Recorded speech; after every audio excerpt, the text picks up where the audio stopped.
This is Codex Machina, a podcast about reading, publishing, and all things books. We are your hosts, Bethany, Natalia, and Laura. Good morning, everyone. This is morning when we're recording this. Today, our wonderful guest is Christina Neuwirth. Originally from Austria, Christina is a researcher, writer, and bookseller based in Edinburgh. They recently completed a PhD examining gender inequality in the Scottish publishing industry and spent 2 months as a research fellow at the University of Münster in Germany. And this is how our path crossed, more or less, for some of us, right? They are also the festival director of First Date, Edinburgh's Romance Fiction Festival, and prize administrator for the Bread and Roses Award for Radical Publishing. So many questions I have in my mind right now. Their debut novella, Amphibian, was published by Speculative Books in 2018 and was shortlisted for multiple awards, including the Saltire Society First Book Award. And that is going to be our focus of discussion today.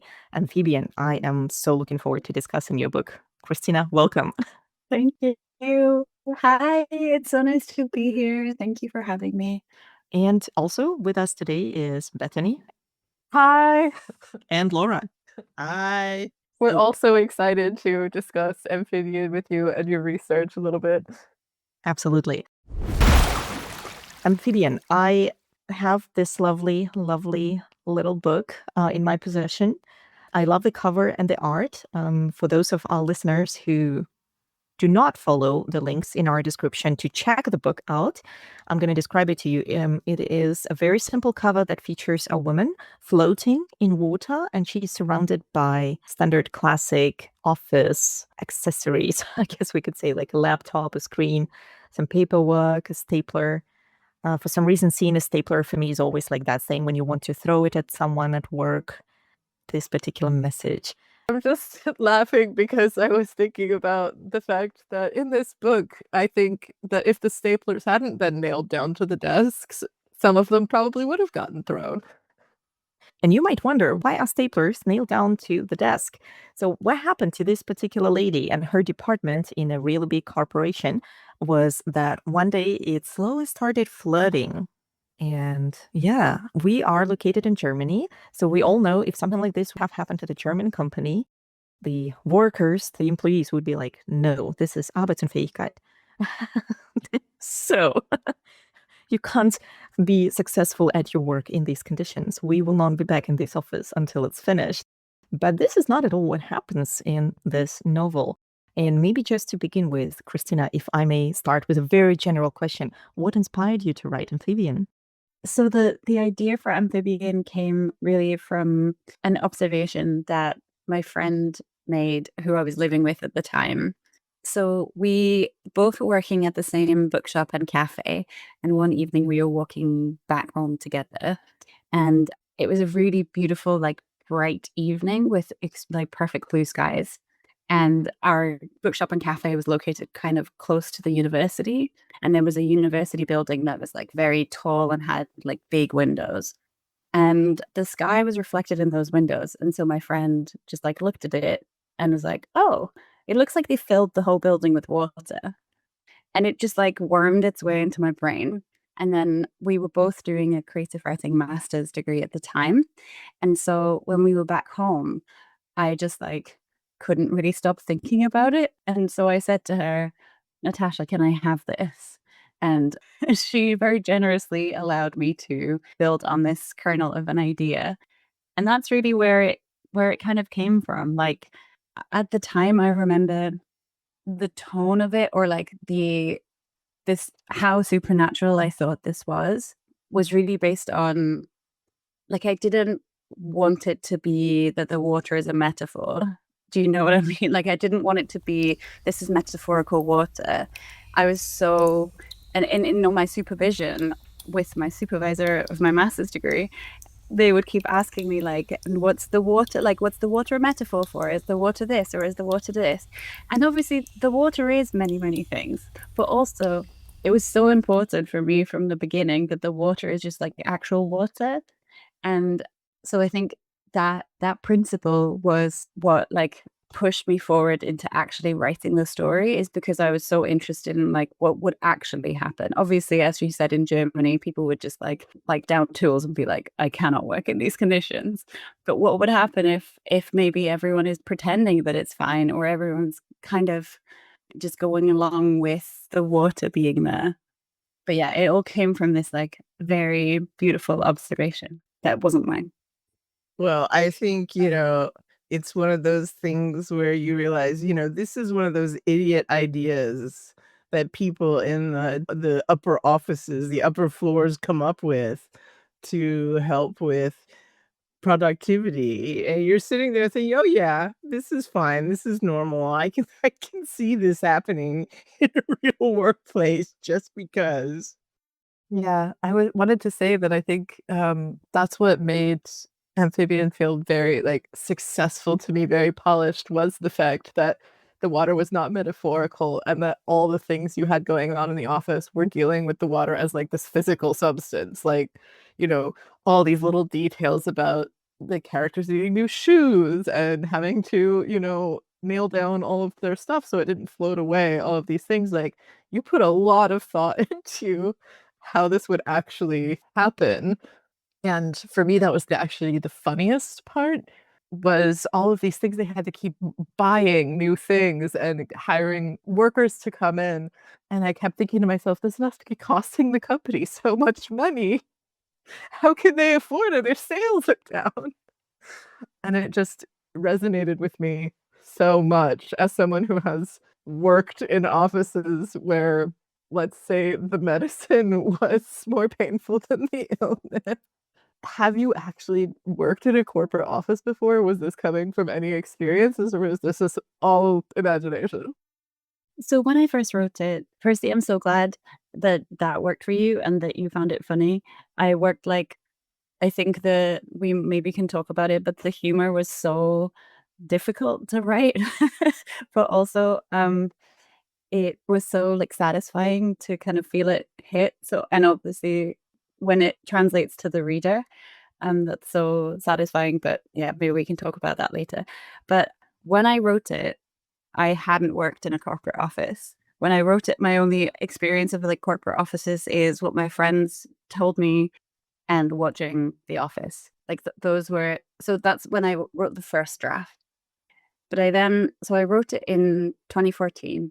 And then over the course of the next 4 years, I like redrafted it or worked on it. And during that time, I was working in various different offices, none of them as kind of corporate or as like maybe faceless as the office in the book. And also in the book, it's sort of vaguely the finance sector. And that's not my experience. But I worked for a charity who had like the tiniest, littlest office in like the attic room of a museum in Edinburgh. So like the opposite of the like shiny office building in the book. So I worked there part-time, and then part-time I also worked at University of Edinburgh as a receptionist. And so I was surrounded by more of the like, I guess, the structures of a big corporation. I was the evening receptionist, so I was mostly on my own. My shifts were from 4 till 9 p.m. And I was alone in this like huge reception room for most of my shift. So there were a lot of like staplers, and also I discovered that you can order stationery. I mean, I never had to because I didn't need any stationery for my job, but just these, I don't even know if the stationery ordering is in the book, but like the like structures of how does the day-to-day actually function in a big workplace became more familiar to me as I was working there. But a lot of it also is having conversations with people and going like, what do you think would happen? Like the whole thing with the computer mouse floating away, that was one of my partner's friends. That came from like a conversation with him where I said, what do you think would be like the most inconvenient thing? Is, I could have barely find my mouse like half the time anyway on my desk if there was water in the building. I think I would have real trouble keeping track of where it is. Well, I think also university, working as administration in a university, is its own set of corporate, in quotation marks, things and ridiculous things that happen. At least that was my experience. I was an office manager for the safety and security department for a long time, and sometimes it was just ridiculous. So, I mean, the things that the hoops you have to jump through and what they think is a good idea. It's just ridiculousness. Did kind of briefly work in a fintech company during COVID, and I have to say, I think this book maybe hits a bit different post-COVID. Um, I know that the water is not a metaphor, but let me tell you, the water's a metaphor. Um, when I think about all of the safety measures that were being implemented to try to keep workers safe in the first weeks of the pandemic, and we're all just tearing our hair out and going, "Can we not work from home, please? Can you please just send people home?" And that's what kept coming to my mind over and over again. But that's not funny. So let's go back to talking about the humor of the novel. Did you actually set out to write it as a satire? Like, would you categorize it that way? Or do you think the humor is kind of more just coming from taking the premise seriously? Um, I think it's both. I think I wanted to write a satire, and that's also those are some of the things I enjoy reading or watching. But I think successful satire, there's also some sincerity in it, or taking the premise really seriously. Because if you stay on the level of, oh, I'm just gonna poke fun at this without understanding the details or without getting into the nitty-gritty and taking that, being a little bit sincere about it, I don't know that it's as successful over a longer period of time. I think you could write a short story that was satirical that didn't feel grounded, maybe. So I think I was trying to keep it very grounded, but I'd never written anything funny before, or I think that I have, just as a person, a tendency to want to be.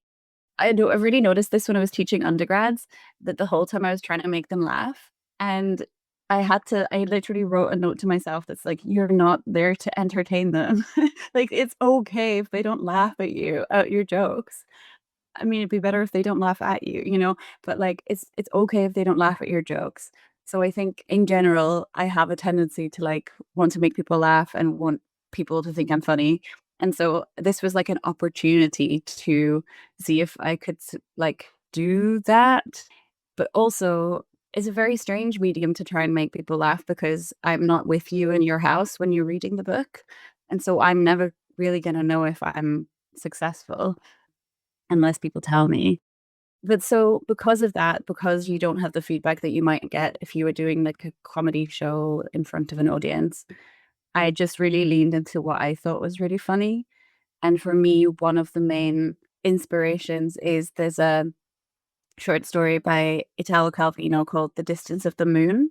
And I don't know if anyone here is familiar, or if the listeners are familiar, but it's a short story that's about a society, or a group of people, a community, where the moon is very, very close to the earth. And so they tell the story of how they used to climb up on the moon. And the way that the story is told is there's this narrator from this community who's relaying the story almost in the fireside, is relaying this to the reader. And there's all these lines in it. There's a line that goes, "You might wonder why we climbed up on the moon in the first place. That's easy. We went there to collect milk." And it's just all these lines that made me laugh so much. But also, the way I encountered the story is, there was a Radio Lab episode where Liev Schreiber read, the actor, read the story. And so his cadence is really important to how I heard the story, but also you could hear the audience reaction to all these lines it's because the thing that is odd is stated in such a grounded, matter of fact way. That's what makes it funny. And that's what made it so funny to me. So it's the we went there to collect milk. But then there's also another line, where he recounts all the detritus that's found in the moon milk. So you have to I guess sift through it. And there's just a line where, oh, I'm gonna butcher it, but it goes something we found a tissue, a coin, a tooth, at times even a comb. And even the idea of the long list and then like finding the perfect punchline word to land on. And I don't know why comb is the punchline, but it's a very funny punchline to me. So yeah, I think for me writing this book was an exercise in like figuring out what do I think is funny. Obviously I want to make people laugh, but I guess I'll never know if the reader laughs. So if I'm laughing, I guess that's like a good indication. I would really recommend, I hope the recording is still out there, listening to the Liev Schreiber reading of The Distance of the Moon. I just think it's excellent. Like, it's very whimsical, but very grounded. And I guess that's what I was going for with Amphibian as well. Just a quick comment. I can definitely say it made me laugh, and I was thinking of at least like 4 other friends. So now I'm gonna order 4 more copies because I'm like, they have to read it, and they will laugh. Yeah. Maybe cry a little bit as well. You know.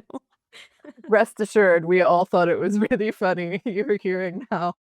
And yeah, all of that resonates with me so much. That's exactly like my type of humor, honestly. You had all these really specific examples from the Italo Calvino short story. Is there any particular detail you included in your book that you think is like, that was the one that really got you? That was the funny one for you? A thing I sort of really wanted to put in was like normal office behavior and how you might still stick to it even if the situation is different. So there's a moment where Rose, my protagonist, like steals some of her office workers' biscuits, her like co-workers' biscuits, and they're so gross now. They're like wet. The packet is basically just like mush, but she I think has to like spoon them up, and because it's like her point of principle that this is what she has to do. And I think I just found that image really funny. I also later in the book, Rose has sort of a wine fueled I was gonna say tantrum. I don't think it's a tantrum. She has like a wine fueled altercation with one of her superiors, and I really found it very funny to imagine the like theatrics of having this in the water and like how you could like maybe do like a backflip or something, like how you could move through the space in the water in a different way. But to be honest, I all of that was kind of my teachers in my master's degree always said to me that I needed to know where people were in space because I wasn't kind of just naturally good at writing that. I was more interested in dialogue. And so it was normal for me to have like these disembodied voices. And so I think that was really good advice that I needed to hear, was to map like where are these people when they're talking and how are they moving around each other. And I think that the scene where Rose is like floating and arguing was almost like a writing exercise for me to try and do that. I feel like we as readers more like we was paired because I kept imagining myself in that situation, in her situation. Rose, the protagonist, we also have to add, is good at surfing. She is actually connected to water outside of her working life as well, right? So she's really good at being in water. And I was imagining myself trying to make a backflip. That would completely destroy this altercation moment. That would be not impactful as it was in the book. Well, for me, the funny bit was, or the funniest bit, because I was laughing a lot. There was a lot of, yeah, I get this. But the point where she was in her office with the final interview for her new job, and the otter is on the floating pillow. And, is that your pet? No, it's not my pet. It's just there. And, so matter of fact, I thought that was, your pet that's on the pillow. And I'm like, yeah, I have an otter. Sure. I thought that was great. But to shift really quick to something a little more serious for me, and going to the point about the fact that she serves. What I really liked about that juxtaposition in the novel was you've got this very kind of high stress situation at the work with the waters rising. And I mean, the whole time, even though it was funny, I felt, is it going to be higher? What's it going to do? Oh no. But you see Rose or read about Rose going to surf, and you feel this instant kind of push of relief as she gets out there. She looks for her wave, even if she fails in catching it. You get this sense that she's kind of more grounded as she picks up the wave and comes back to the shore. And I just wondered, what was your kind of inspiration in writing this aspect of Rose's life, being a surfer? And did you have any particular thoughts on what that meant in the story? Yeah, thank you. I'm so glad that it sort of like punctuated as like moments of relief. I think that was really my intention, is to give her something else to go, but then ironically to have that also be related to water. And I think that's also why the water isn't a metaphor, because the water is many, many different things, especially for her. My initial thought with the surfing, again, this is something that came out of a conversation with my mentor during the initial writing of it, is to give her something that she enjoys doing, but that maybe she isn't that good at. And I think in my experience of doing something that I'm not very good at, is it actually has like a real way of focusing the mind. And like you're not really thinking about anything else when you're doing that. I'm thinking about my first time like trying out roller derby, where like all your focus is in like, am I low enough that I'm not gonna like fall fall backwards, or like where am I in relation to other people? And I think that might be also what's happening for her with the surfing, is that she's very precisely, because she's not that good at it, because she isn't going as frequently as some of her friends maybe. She really has to focus on every aspect of it. And I kind of love about her that she still goes even though she's not that good. And like she, smacks herself in the face, or like gets thrown around, or it's cold, or it's not good, but she kind of still goes, she does it. And I think sometimes I feel like I've thrown too many things in her way and I've not been that kind to her as a character. I guess I didn't want to make her, I hoped that she wasn't coming across as maybe pathetic because she didn't fight what was going on in her workplace. I just wanted to show that, she needs this job, that there is a kind of tenacity to her. And I think we really see that tenacity in when she's surfing, like the fact that she is still going. If it was me, I would have given up a long time ago and like picked a different hobby that I was better at. But I sort of love that she sticks to it. I think she absolutely comes across like a real person. Like, with everything, I appreciate when she felt embarrassed about things. I appreciate all these things made me feel like, oh, she's not just some, you know, character in a novella. She's a real person I could be, or anyone I know could be, and these are normal struggles and things we're all dealing with, because life is definitely not perfect and a lot of crazy things happen. Yeah, so I definitely didn't see her as pathetic. But I think, and this is maybe jumping ahead, but something I really thought about and think about still when I think about the book is actually, kind of goes back to what you were saying at the start. And this is also what relates to what I usually draw when I sign the book for people, is why didn't all the workers just band together and say, we're not doing this? So what I draw is like a little octopus that's holding a sign that says, join a union. Um, but basically, Rose, and I think her coworkers as well, are so inside the structure that they will just accept what is given to them. And why wouldn't they? Like, it seems very official. They get an email right at the beginning that says, this is what's going to happen. This is a planned flood in your building. And all of them rely on this job for their paycheck. So they sort of aren't questioning what's happening. But Rose also feels really embarrassed and doesn't want to tell her friends because she's worried that what if they tell her to quit? Or what if they tell her, like, you can't work under these conditions? She almost doesn't want to hear that. And I think I wanted to play with that because in both of my workplaces that I was working in at the time, but also in the workplaces that I'd worked in before that was like in hospitality, there are things that happen in your workplace that just like become office culture or become like workplace culture that actually, if you told somebody else, they probably would look at you and say, that sounds terrible. That's not a good situation. But sometimes you don't want to hear that. Sometimes that would almost be like saying the emperor's got no clothes. Like sometimes, this isn't maybe a good thing, but sometimes if you know that you don't have the capacity to leave a workplace situation, somebody else saying, oh, that sounds shit, why are you still there? Just makes you feel bad. And maybe like it's the opposite of connecting with that other person. It's sort of, they're not there with you. And so I think a beautiful moment for me that like comes later in the novel is when Rose does confide in her friends and actually finds out that they're not the only office where something weird is happening like this.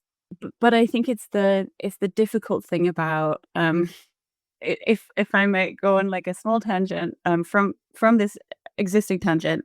I remember years ago, all my friends were talking about feeling burned out, and we were all feeling burned out. And so we were saying like, yeah, but it's normal to like dread going to work. And then someone else would say, yeah, and like it's normal to feel like tired all the time or whatever. And I think we were just all like affirming each other, which is good because it was good that we were talking about it and we weren't feeling embarrassed or ashamed. But I think we then all needed to take the second step, which I think we did later on, of going, yeah, and this is like bad and we need to do something about this. So the like normalizing something and making it okay to talk about can only be the first step in then actually getting out of the bad situation. And I guess I didn't give that to Rose. I guess the readers can find out, but I don't think I gave that to Rose, the like escape. Well, I think you left it quite open as to what happens next, right? She's kind of been put in a position where maybe she could do more for her coworkers than she could before, and it's just we don't know whether she will or not. And I think that's actually a great place to leave it because we've learned a little bit about her. We've learned a little bit about what goes on in this office, and what happens next isn't really for us. We know the first step, and yeah, I like open endings in my books, so I quite appreciated that. But that takes us also back to, or onwards to, the question of style and genre, I guess. One other element that we used here, water, that is not a metaphor. Although I have to admit, for the first half of the book, I was totally reading it as a metaphor of any other corporation basically making it hard to work for them. you know, Somehow this always happens. And as one other character in the book also notes on that, yeah, you might be working at a coffee shop that belongs to a large chain, and you're still exposed to the same difficulties of like, we're just going to make doing your work for us harder for you, which is always a questionable decision. But there was a question we wanted to ask about a genre, or more like I don't know, what you call magic realism. Oh, I mean, yeah, it does come across as a satire, but I almost feel like it is more magic realism because all of the humor is very tied into how unhumorously the situation is presented. And, you mentioned Italo Calvino is, not a humor writer either. It's not exactly satire. So I was wondering, like, do you try to pin it down to a genre? Do you try to define it, or do you just kind of let it be what it is?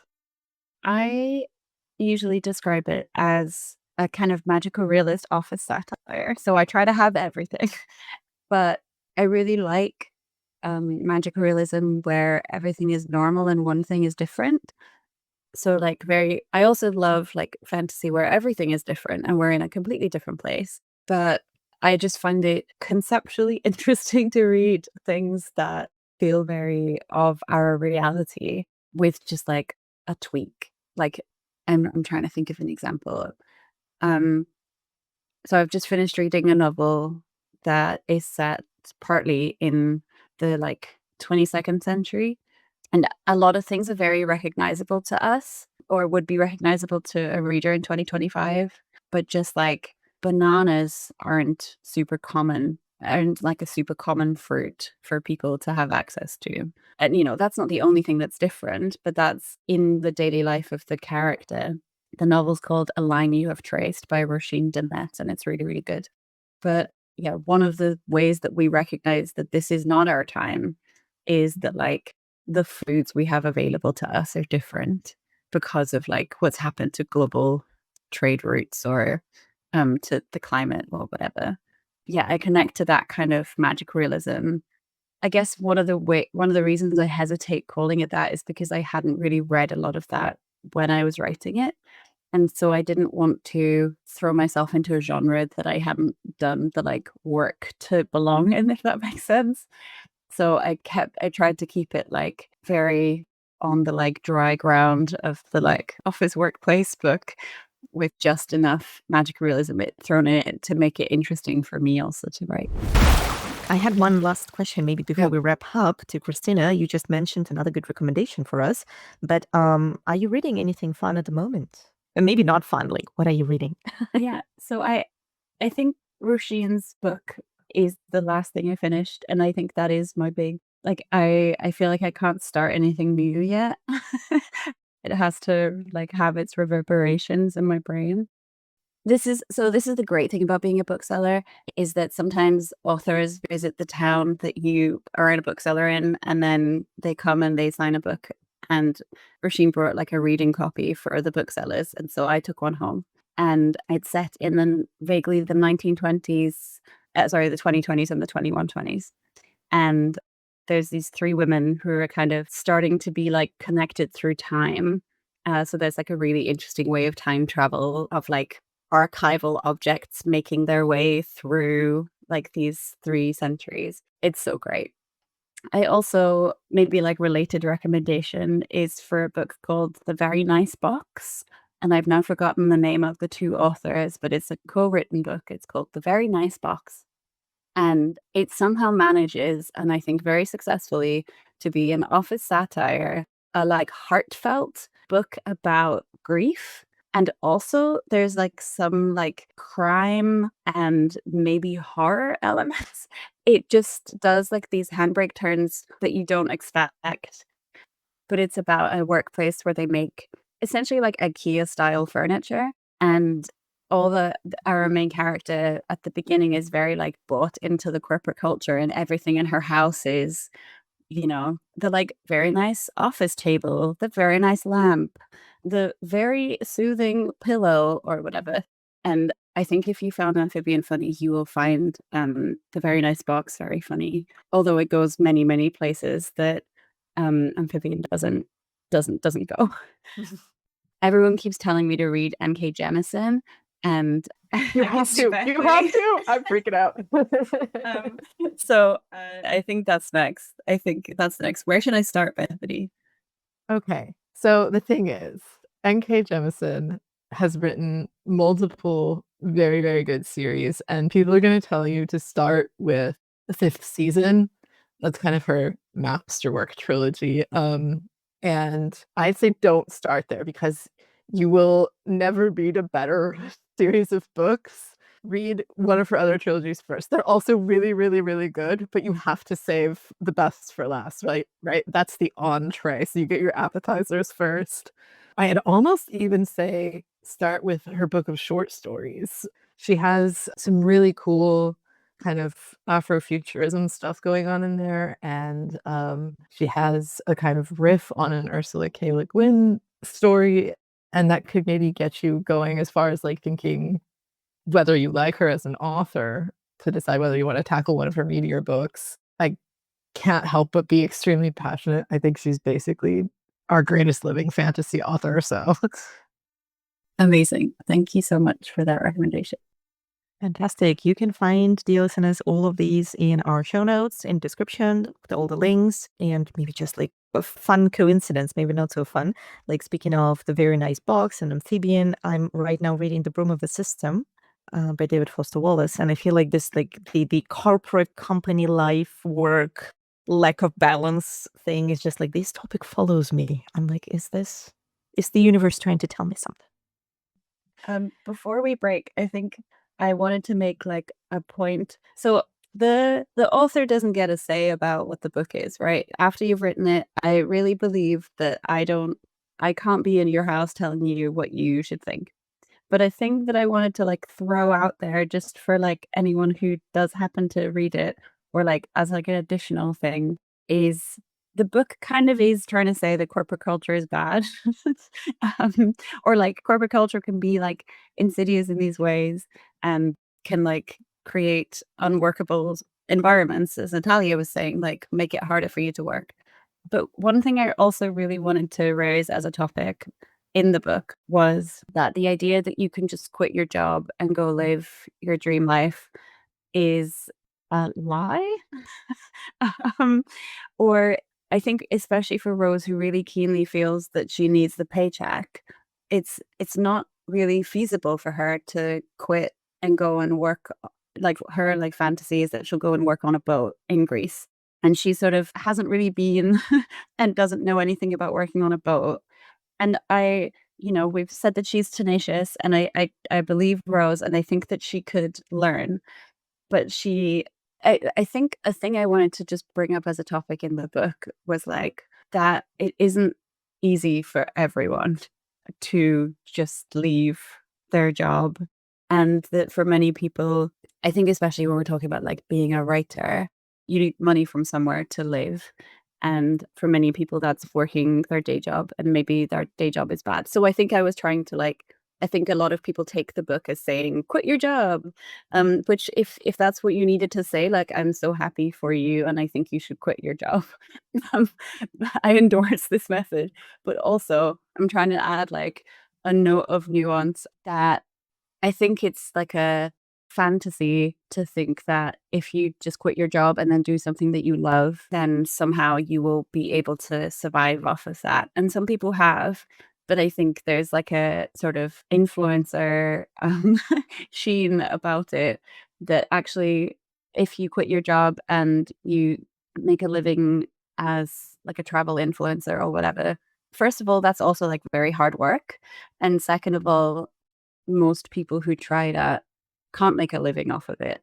And so I think I wanted to add like a note of that into Rose's character, that maybe if she is choosing to stay, it might also be like a practical, pragmatic reason. So yeah, if these books are following you around, Natalia, I think they're like saying many different mixed messages. Absolutely. Well, on that happy note, I would say be critical, be mindful, and as Bethany always says, read more books. Maybe you said it once, but I loved it as a sign off. Well, we all say this. Read more books. Read more books. Don't juggle like 5 or 6 at a time if you can avoid it. With like Well, I'm doing I right do now. that. I very much do that. So A book per mood. I mean, yeah. I but got that's 2 what I'm doing. nonfictions, a fiction, and a poetry going at any given time. Yeah. So Yeah. Thank you, Christina, for joining us today. And stay tuned for our nonfiction episode with Christina. Thank you so much. Thank you. Bye.